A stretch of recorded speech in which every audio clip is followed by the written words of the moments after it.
10 DFK seru yang akan kita bahas dalam minggu ini. Langsung saja kita mulai. Yang pertama, saat melakukan kunjungan ke Turki, Presiden Erdogan menolak berjabat tangan dengan Presiden Prabowo ketika akan meninggalkan Istana Kepresidenan Turki. Ini menunjukkan wibawa Presiden Indonesia tidak dihormati dan disegani di luar negeri. Benarkah Presiden Turki Erdogan menolak berjabat tangan dengan Presiden Prabowo? Mari kita cek fakta sebenarnya. Dari penelusuran internet dan sumber kredibel resmi, momen yang terangkan dalam unggahan tersebut adalah saat Prabowo masih menjabat sebagai Menteri Pertahanan RI saat melakukan kunjungan ke Turki pada bulan Juli 2024. Kejadian sebenarnya adalah momen lucu saat Menhan Prabowo menolak diantar sampai ke mobil. Tapi Presiden Erdogan tak menghiraukan dan tetap mengantarkan sampai ke mobil yang akan membawa Prabowo kembali ke tanah air.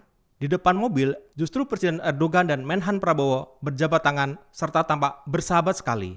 Jadi, narasi menyatakan Presiden Turki Erdogan menolak berjabat tangan dengan Presiden Prabowo adalah tidak benar dan mengandung DFK karena tidak sesuai dengan fakta sebenarnya.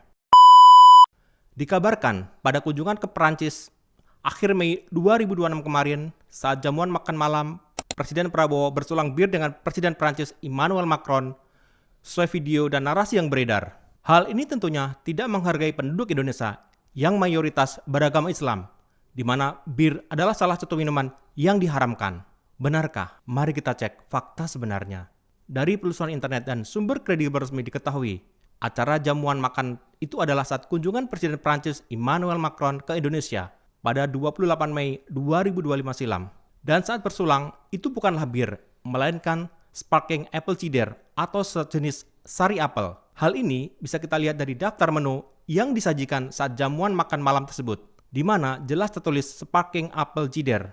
Jadi, narasi yang menyatakan jika saat kunjungan ke Prancis akhir Mei 2026 kemarin, Presiden Prabowo minum bir saat jamuan makan malam adalah tidak benar dan hoax. Karena faktanya, itu adalah acara jamuan saat di Jakarta ketika Presiden Prancis Emmanuel Macron berkunjung ke Indonesia pada bulan Mei 2025. Bandara Kertajati kini resmi jadi milik militer Amerika Serikat dan bendera Amerika Serikat sekarang sudah bebas dikibarkan di sana tanpa ada bendera merah putih sama sekali. Benarkah bendera Kertajati sekarang resmi dan sah milik militer Amerika Serikat? Mari kita cek fakta sebenarnya. Seperti diketahui, Kementerian Pertahanan berencana menyiapkan Bandara Kertajati sebagai pusat MRO atau Maintenance, Repair, dan Overhaul untuk pesawat Hercules di Asia. Setelah sebelumnya Menhan Syafri Samsudin bertemu dengan Menteri Perang Amerika Serikat Pete Hegseth di Amerika Serikat. Pada kesempatan tersebut, Pete menawarkan Indonesia menjadi pusat MRO Hercules di Asia. Kembali ke foto perihal berkibarnya bendera Amerika Serikat di Bandara Kertajati, dipastikan hal tersebut adalah hoax dan hasil buatan AI. Tidak ada bendera Amerika Serikat di Bandara Kertajati, tegas Corporate Secretary PT BIJB Bandara Internasional Jawa Barat Imam Rashidin selaku pengelola Bandara Kertajati. Ricuh hasil sidang ijazah Jokowi dan setelah ditunjukkan ke depan majelis hakim di pengadilan, ijazah Jokowi terbukti benar-benar palsu. Hingga saat ini belum ada pernyataan resmi maupun putusan dari pengadilan manapun yang menyatakan ijazah Jokowi terbukti palsu. Bahkan pihak UGM selaku penerbit ijazah S1 Jokowi sudah menyatakan jika Jokowi betul-betul lulusan sarjana kehutanan UGM. Ramai dan viral postingan dari akun TikTok @aryog yang mendapatkan lebih dari 11,6 juta tayangan yang menyampaikan informasi tentang mulai 1 Juni 2026 semua mobil bermesin 1400 cc ke atas dilarang mengisi BBM jenis Pertalite di SPBU. Postingan ini sangat viral, bahkan disebarkan ke platform media sosial lainnya seperti X, Facebook, dan Instagram. Mari kita cek fakta sebenarnya. Dari penelusuran internet dan kanal berita resmi, tidak ditemukan informasi resmi terkait informasi tersebut. Pertamina Patraniaga melalui Corporate Secretary Robert Dumatubun memastikan informasi larangan penggunaan Pertalite untuk merek kendaraan tertentu mulai 1 Juni 2026 adalah tidak benar. Hingga saat ini, belum ada arahan atau kebijakan pemerintah terkait pembatasan pembelian Pertalite berdasarkan kapasitas mesin kendaraan. Imbuh Robert Damutubun dalam keterangan pers pada 23 Mei 2026. Postingan di media sosial seorang model wanita bernama Ansi De Veris yang mengaku jadi korban begal di daerah Kebonjeruk, Jakarta. Akibat aksi pembegalan tersebut, Ansi dikabarkan jatuh kritis lantaran mengalami luka serius sehingga harus menjalani perawatan intensif di rumah sakit. Mari kita cek fakta sebenarnya. Menindaklanjuti kabar dan informasi viral tersebut, pihak kepolisian melalui Polda Metro Jaya langsung bergerak cepat merespon informasi tersebut. Dari olah TKP dan keterangan para saksi termasuk korban, fakta sebenarnya berbalik 180 derajat. Diketahui, berdasarkan penyidikan pihak kepolisian, Ansi yang semula mengaku korban pembegalan ternyata pengakuannya di media sosial adalah aksi keisengan semata untuk mencari sensasi. Akibat keisengan tersebut, Ansi de Vries harus berhadapan dengan pihak kepolisian untuk dimintai keterangan dan mempertanggungjawabkan aksi konyolnya tersebut. Hantavirus menjadi perhatian dunia setelah temuan wabah di atas kapal pesiar berbendera Belanda, MV Hondius pada awal Mei 2026 ini. Wabah hantavirus sudah disiapkan sejak jauh-jauh hari, dan bahkan vaksinnya sudah dibuat sejak 2024 silam. Nantinya, vaksin hantavirus akan menjadi agenda bisnis global untuk memasarkan vaksin tersebut ke seluruh dunia. Mari kita cek fakta sebenarnya. Pemerintah Indonesia melalui Kementerian Kesehatan sudah mengingatkan masyarakat agar tidak menelan mentah-mentah isu konspirasi hantavirus sebagai ancaman pandemi baru. Pasca ditemukannya wabah di atas kapal pesiar MV Hondius pada awal Mei 2026 silam. Kasus hantavirus ini di Indonesia sendiri sudah dilaporkan sejak tahun 1991 silam. Jadi yang terpenting adalah menjaga kebersihan dan kesehatan lingkungan, karena sumber infeksi utamanya berasal dari tikus. Organisasi Kesehatan Dunia atau WHO sendiri sudah mengatakan, jika hantavirus ini memiliki resiko lebih rendah terhadap kesehatan masyarakat, dan kecil kemungkinan berkembang menjadi pandemi, tidak seperti COVID-19 sebelumnya. Narasi menyatakan vaksin hantavirus telah lama dipersiapkan tidak sepenuhnya benar, karena faktanya penyakit akibat infeksi virus tersebut sudah diketahui sejak lama. Bahkan di Indonesia sendiri sudah dari tahun 1991 telah ditemukan kasusnya. Seekor orangutan tampak menghadang ekskavator yang akan menghancurkan rumah dan habitatnya di hutan Kalimantan. Tampak dalam video, suasana sangat dramatis dan menyayat hati ketika orang-orang memburu orangutan tersebut dengan bantuan alat berat. Mari kita cek fakta sebenarnya. Dari penelusuran internet, diketahui kejadian tersebut adalah aksi penyelamatan orangutan saat terjadi kebakaran di area perkebunan tahun 2014 silam di Ketapang, Kalimantan Barat.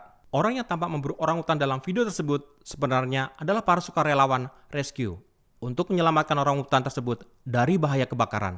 Dalam proses penyelamatan tersebut, didampingi juga dokter hewan dan tim dari BKSDA Kabupaten Ketapang, dan akhirnya orangutan tersebut berhasil diselamatkan. Simak kesaksian saudara Argito Ranting, salah satu orang yang terlibat dalam aksi dramatis penyelamatan orangutan tersebut berikut ini. Dari teman-teman semua pernah dengar dan pernah melihat terkait individu orangutan yang katanya nih ya ada aksi melawan ekskavator waktu itu. Jadi cerita yang benar karena kebetulan saya sendiri yang melakukan rescue di salah satu perkebunan juga yang ada di Kabupaten Ketapang. Jadi sebenarnya mereka juga lagi clearing, dan kebetulan waktu itu pas kalian clearing juga ada kebakaran.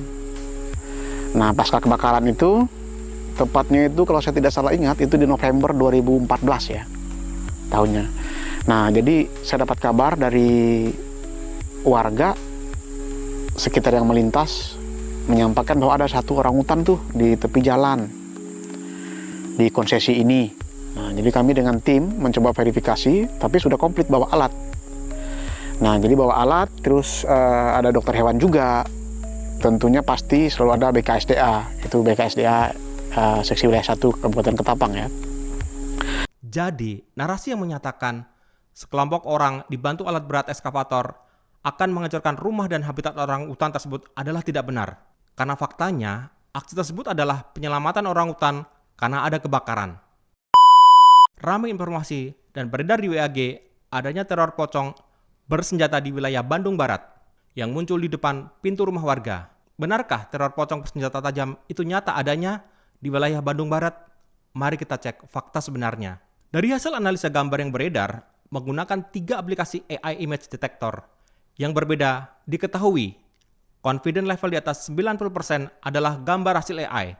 Dan hal ini diperkuat keterangan dari pihak kepolisian Polres Cimahi yang menyatakan jika gambar yang beredar adalah hasil AI dan memastikan teror tersebut adalah hoax. Menurut pihak Polres Cimahi, pembuat gambar tersebut adalah 5 remaja asal Ngamprah, Bandung Barat, yang saat ini sudah dimintain keterangan. Menurut pengakuan kelima remaja tersebut, motif membuat teror fiktif itu sebagai prank terhadap salah satu orang tua dari mereka. Namun, karena khawatir orang tua dari salah satu remaja tersebut malah disebarkan ke WAG, sehingga malah menyebar kemana-mana. Kali ini beredar pesan berantai via WAG dan media sosial jika teror pocong bersenjata tajam sudah sampai ke Bandar Lampung. Benarkah gambar dan foto yang beredar adalah teror pocong bersenjata sungguhan? Mari kita cek fakta sebenarnya. Dari penelusuran internet, diketahui foto-foto tersebut adalah aksi keisengan sekelompok remaja, lalu mengunggahnya ke media sosial dan dinarasikan teror pocong bersenjata tajam. Dari akun TikTok S diketahui jika sesungguhnya foto yang beredar itu adalah aksi keisengan semata. Simak video utuhnya berikut ini. Kalau jelek kamu jelas nggak boleh marah-marah. Jadi bisa dipastikan teror pocong bersenjata tajam di Bandar Lampung adalah aksi keisengan sejumlah remaja yang kemudian fotonya tersebar di berbagai media sosial dan WAG dan narasinya diubah-ubah seolah kejadian sebenarnya. Di era yang serba viral, kebenaran sering kalah cepat, makanya jangan buru-buru percaya. Cek faktanya di Mr. Falcon paling kontroversial. Karena kami di sini bukan cuma cerita, tapi kebongkar fakta.